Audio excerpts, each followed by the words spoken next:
Have you ever felt like your to-do list is never ending?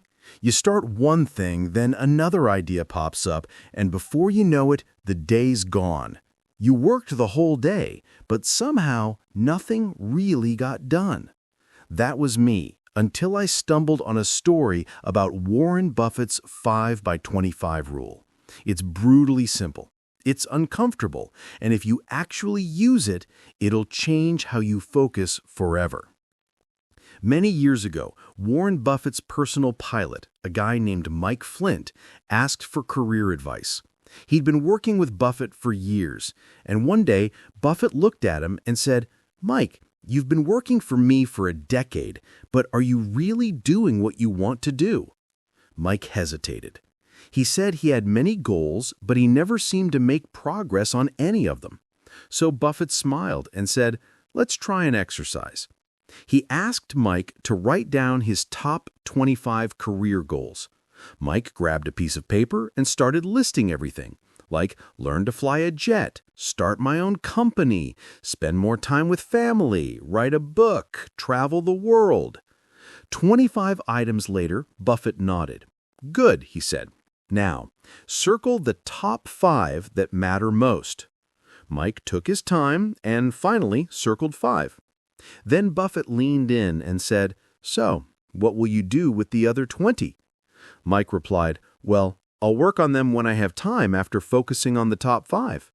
And Buffett shook his head. "No, Mike, the other 20 are your avoid at all cost list.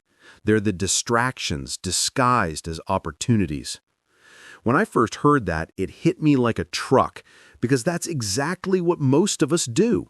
We don't fail because we're lazy. We fail because we spread our energy everywhere. You want to start a side hustle, learn a new language, get fit, read more books, and maybe finally fix your sleep schedule. But guess what?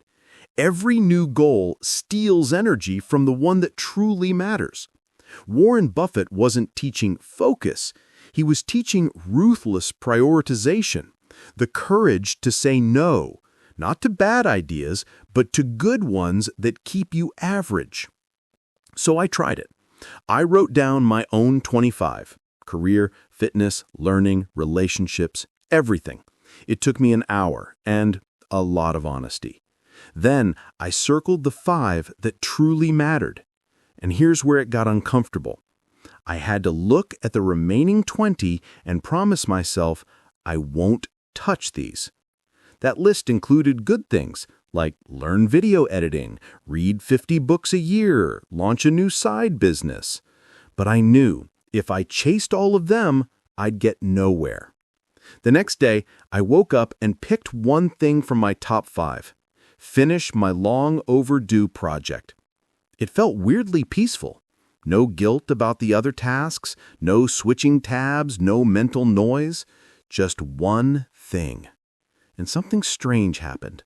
The less I tried to do, the more I actually did. After 2 weeks, I wasn't just getting things done, I was finishing them. My anxiety went down. I stopped feeling behind. And when I looked at the list again, I realized those other 20 were never the real problem. They were the excuse for avoiding the hard things. Focus isn't about discipline, it's about clarity. When you know what not to do, the right thing becomes obvious. Warren Buffett once said, "The difference between successful people and really successful people is that really successful people say no to almost everything." And that's the 5 by 25 rule in one sentence. So here's my challenge for you. Tonight, write your own 25. Circle your top 5 and draw a line through the rest. You'll feel resistance. That's normal. It means you're finally taking control of your focus. If you liked this video, the next one is about how Bill Gates' Think Week can turn distraction into deep work. Subscribe so you don't miss it. And remember, you don't need more time. You need fewer priorities.